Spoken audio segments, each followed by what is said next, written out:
Hello and good day. This is the diary of a Pan African preacher. There's an African proverb that says, a chameleon can only change its color, but not its skin. The prophet Jeremiah asked the question, can the Ethiopian change his skin? In the month of October in the United Kingdom, we celebrate Black History Month. The classical recourse is for organizations to highlight a Black historical figure in their celebratory events and presentations. I was thinking the other day about this when I asked myself, how many churches will be speaking of Jesus Christ as a Black personality? The reason why few churches would be celebrating a Black Jesus is because Jesus Christ was a historical victim of identity theft. Yes, you heard me right. Someone stole Jesus's identity. Sometime in the 14th and 15th century, as Western Europeans became at ease with each other and their differences and began to look towards the east and towards the south, they began their conquest of Asia, Africa, and the Americas. It became publicly convenient for them to steal Jesus' identity. Yes, you heard me right.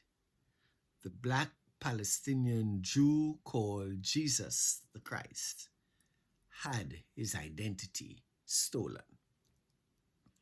The falsification of his identity was engineered by visual artists such as Leonardo da Vinci, Michelangelo, and Antonello de Messina, who painted Jesus' image as white, even though it was quite clear that Jesus was not from Europe.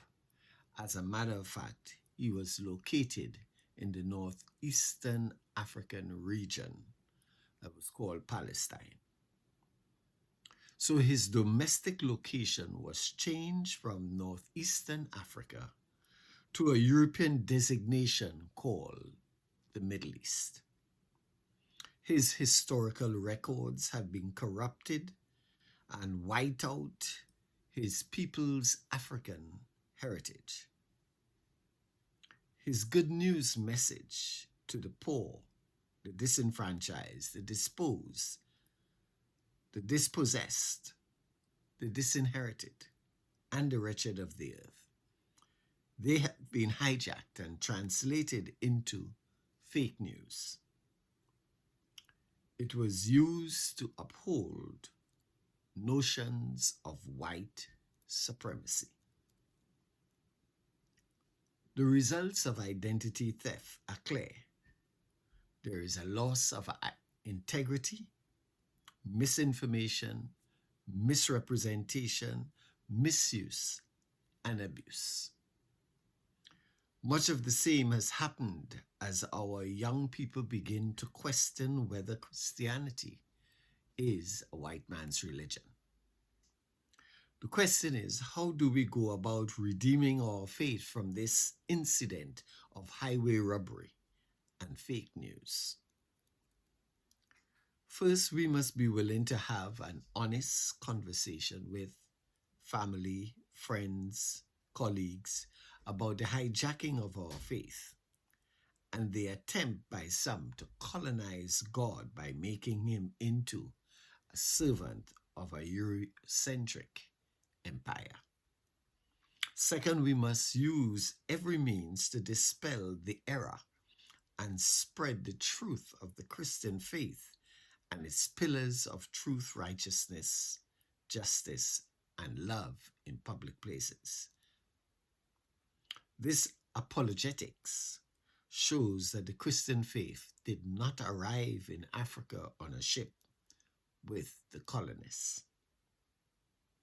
Third, there must be an ongoing commitment to visit and revisit all the assumptions and presumptions of the text interpretations, methodologies, and applications to purge falsehoods and ethnocentric legacies from our faith. Fourth, we must be willing to listen with others who are having to travel this same liberating journey as ourselves. Black History Month, whether you agree with it or not, let us rediscover who we are and whose we are. Ashe.